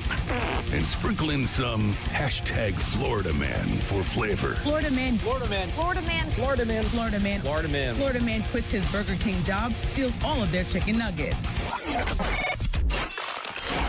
It's bad news. Bad news. With happy music.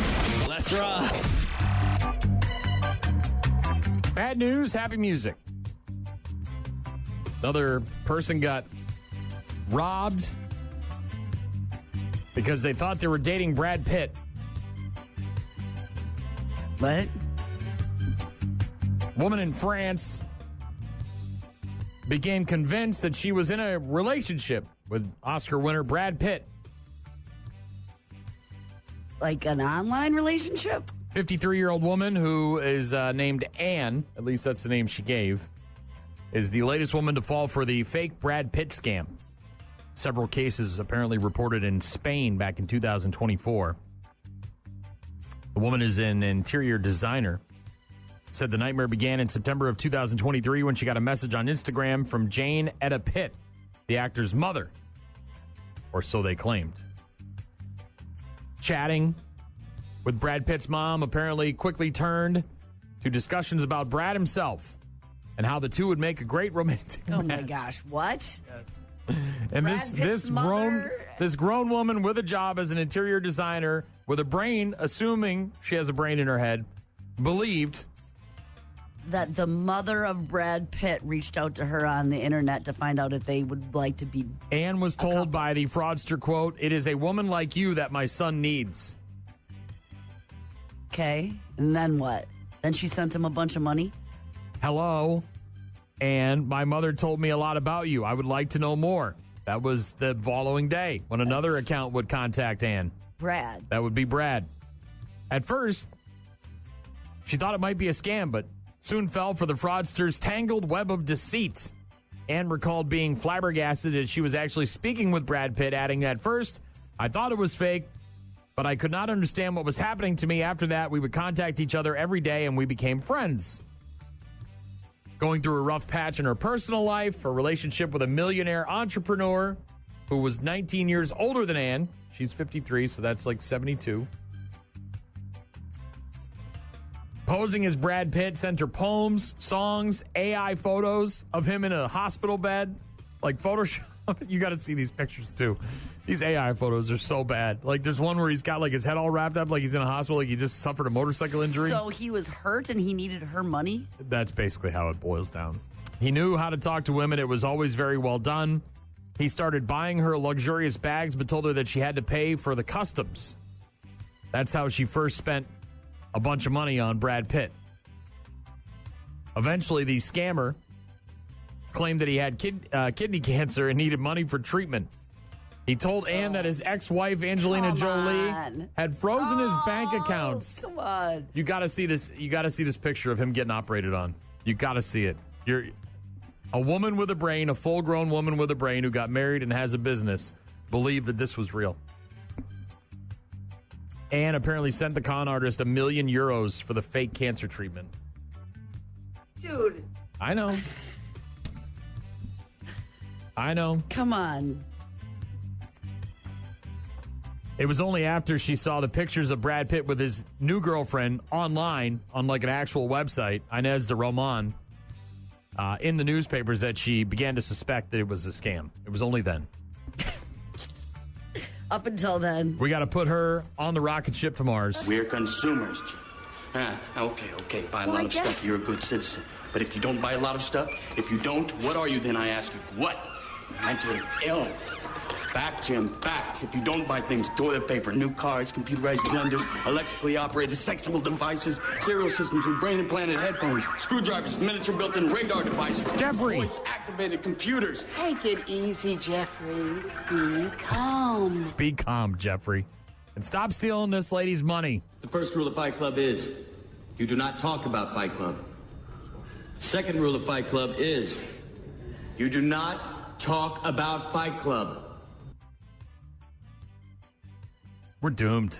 I mean, we really are as a species. We're not going to make it. He was using AI-generated videos and images and stuff to talk to her to make Which it seem... we've seen, right? Like, they kidnap your daughter, and they get 6 seconds of her voice from a TikTok exactly video. Like her. And maybe if you're a millionaire heiress, I don't know, you're running with a different crowd where it could conceivably seem like you could be... The victim went to the police with the story, launching an investigation in the summer of last year. She's apparently currently hospitalized with severe depression. Oh, God. I don't know. It's hard to feel bad for people like that. Maybe I don't have a sympathetic bone in my body, but... I mean, it's 2025, dude. This is not 1999, and some guy in Egypt is sending me an email about I'm a millionaire heiress or some crap like that. I mean, come on, man. No, it's 2025. Let's get with the times here. Come on, Ann. What's going on over there? Put the gun down. I saw you with the box. What was in the box? Because I envy your normal life. Put the gun down, baby. It seems that envy is my sin. Oh, what's in the box? Not until you give me the What's gun. in the fucking box? Put the gun. Ann's money is in the box. And some bandages from around his face. That AI picture of him with the bandages killed me. Just killed me. How do you fall for that? Come on, man. Maybe I'm victim blaming. I'm not going to victim blame in this story. This is all on the police officer. All right. This lady's out there using the world's oldest profession to make a buck. Probably doesn't have a very great life. Virginia Beach court documents detail a meetup for sex that was arranged by a Hampton police officer. Ended with his car being stolen by the prostitute. The cop hired her? Hampton police said the officer has since been terminated, but it would not comment on why. She stole his personal car or his police car? Jerron Harry, a Hampton police officer, when court documents say he met a 20-year-old named Alexis Dream Copeland on an app. Documents stated that he told the police he hired Dream for sex on December 30th. Oh, man. I just saw her mugshot. Dream? It's not a dream? I shouldn't have had that cheese. And more of a nightmare. Maybe nickname should have been Nightmare, not Dream. Oh. Dream? Documents detail a meetup at an apartment. Told police he spent $100 in Apple Pay transactions to Dream for the sex. Court documents say they laid in bed before Harry said they agreed to shower together. Said Dream never joined him in the shower. Instead, he got out and realized his phone, keys, wallet, and his car with his police credentials were all gone. Oh, my gosh. She pulled a Cardi B on him. She did, but you have all that stuff with some stranger. Not his cruiser, at least. Yeah. He called the Virginia Police Department using a neighbor's phone, explained what happened. Court documents show they were able to track down his vehicle with two people inside, Dream and a man she told the police was her baby daddy. Dream told the police that the Hampton officer agreed to let her use the car. Eventually, she admitted that Harry did not give her permission, however, and she's now been arrested and faces several charges, including grand larceny, auto theft, grand larceny of a greater than or $1,000 or equal to $1,000, not yada, a bunch of stuff, prostitution, obtain credit card number, yada, yada, yada. But this guy admitted that he did all this. And his wallet, and his ID, and his thing, and his stuff. Yep. $100 for Dream. The Dream. Not a dream. Not at all. You are a smelly pirate hooker. She might have been a smelly pirate hooker. I don't know. Let's shower together. Okay, I'll be in right in a minute. Yeah, just give me a few minutes. I'll join you in a second. I'll leave her completely out there unsupervised with all my personal belongings. That'll be fine. What's the worst that can happen? That'll be fine. Hashtag Florida man. Polk County. Arrested after he tried to have sex with a horse's nose. The horse, by the way, is okay. The nostril. Yeah, well. 53-year-old Donald Calloway arrested. Was he on a stool? Day after Christmas. Or a little ladder? His own girlfriend apparently turned him in. A guy who would put his penis inside of a horse's nostril has a girlfriend.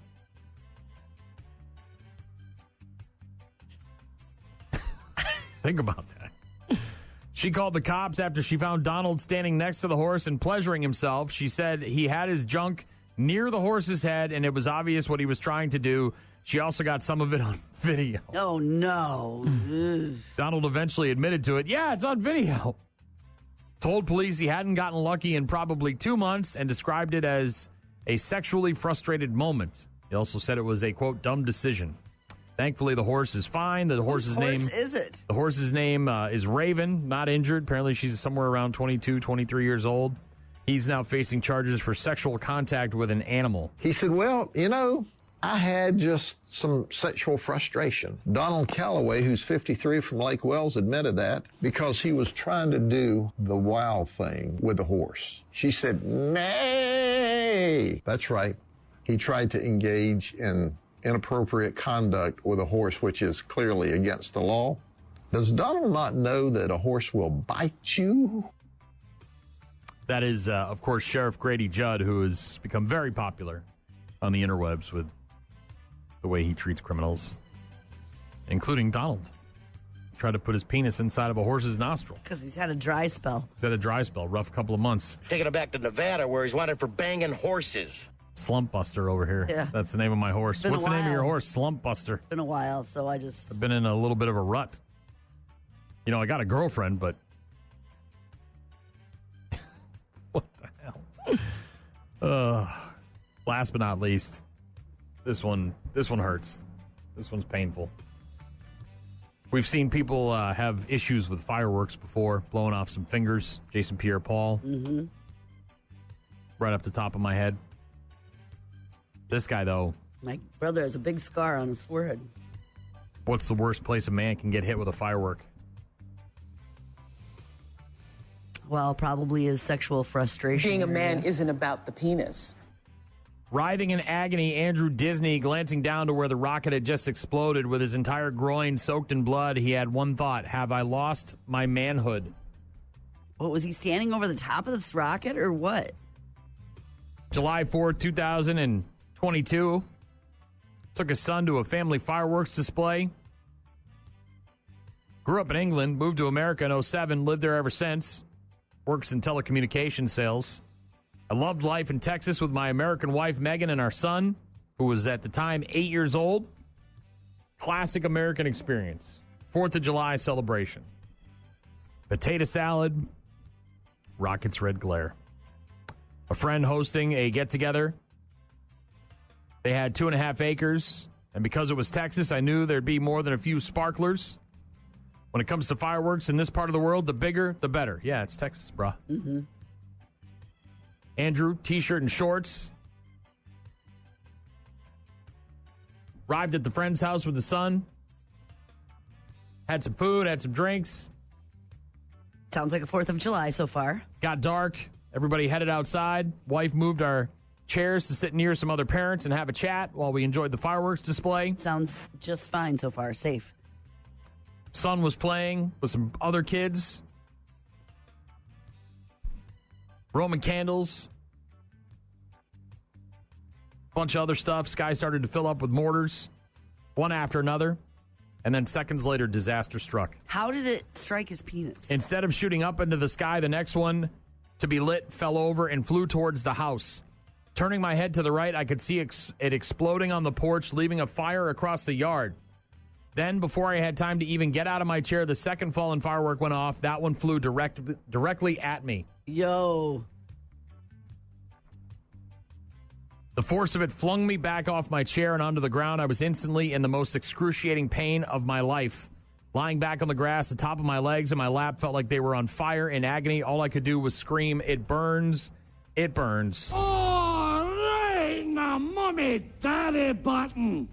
Ears ringing from the explosion, I could hear Megan's hysterical screams, and through the smoke, I could see a blur of horrified faces. Then a woman grabbed my hand and began to pray for me. I must be dying, I thought. Paramedics arrived. His agony not over, however. Said because the firework had blown off my shorts and underwear.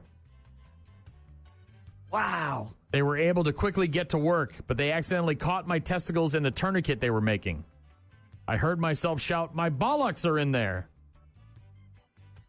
The wife apparently had to explain to the American EMTs that bollocks meant testicles.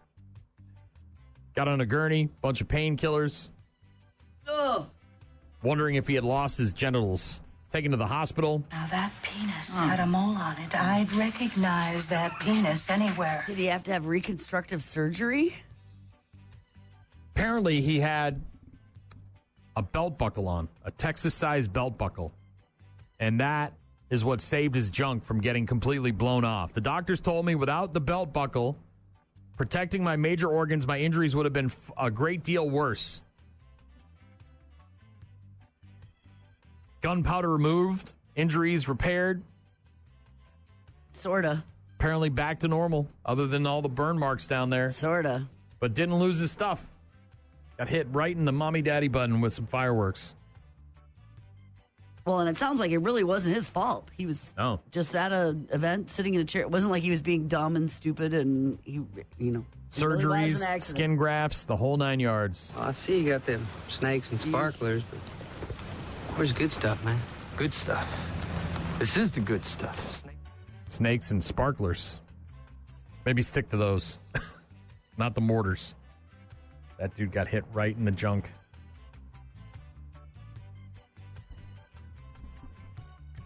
Said, I'm happy to report that everything is working perfectly in the bedroom department. I was definitely worried that things might not function like they had before. I bet. As for fireworks, Andrew says that he'll probably never enjoy a sparkler again. That's an American thing that I can stay home for. I don't care about that anymore. Watch it on TV. I can YouTube. You can YouTube that. Oofta. Right in the junk. Ouch. Bad news, happy music. We'll get to our daily check-ins next. Rock Mornings with Brian and Gene. Weekdays, 6 to 9. Call. Hello? Email. I tried emailing you. Text. So many ways to check in with us. Check. We rely on you guys for traffic updates, requests, and all sorts of other stuff. Check this out. Text from Brandon said 2 months is rookie numbers, LMAO. The drought. The guy with the sex drought that banged the horse or tried to bang the horse. 2 months is rookie numbers. I'm stressed. Try being married. It's like a weekend. That guy, he couldn't handle it anymore. 2 months. He must be getting it on a regular then. It's been brutal. I had no choice. Got to bump those numbers up. That wasn't happening, so immediately horse. Chris in Alabama said, I'm sick of taxes and high fuel prices. Yes. I think everybody is. Food prices. Oof. Yeah. That's why they didn't want to pay taxes ever again in Armageddon. Like ever. Ever again. We'll look into that. Brenda texted in, said, Gene, time to start telling them to make dinner. Prepare them for life. Wants your kids to make dinner instead of you. Oh. Good luck with that. You have cereal every night. It's not so much the making it. It's the thinking about it and the planning. Well, you and the overthink shopping. everything. Why don't you just shut up? I see you responded the way you did because you know I'm right.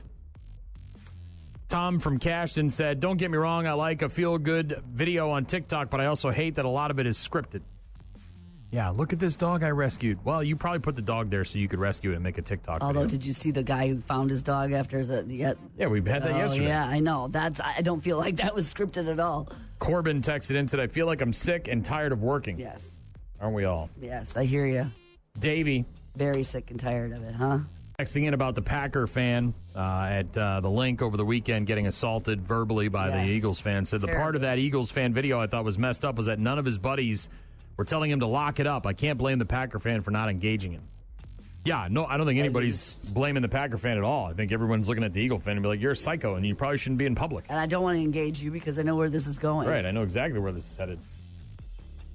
I got a message on Facebook from my guy, Jeff Schneider from Schneider Accounting and Tax said, if there's a party with Grant Bills, Dollar Bills, and Brian Simpson, I will need an invite. We're calling them Dollar Bills now? Are we? Grant Dollar Bills? I don't know. I like that. It was G-Buns. G-Buns. I like that better. My buddy Nick said that Grant Bills sounds like Ryan Reynolds. I don't know if he gets that a lot, but we can pass that along to him. I'll let him know. Thank you very much for all the correspondence. Jeff, I'll keep you in mind. Should Grant Bills and I get together sometime in April?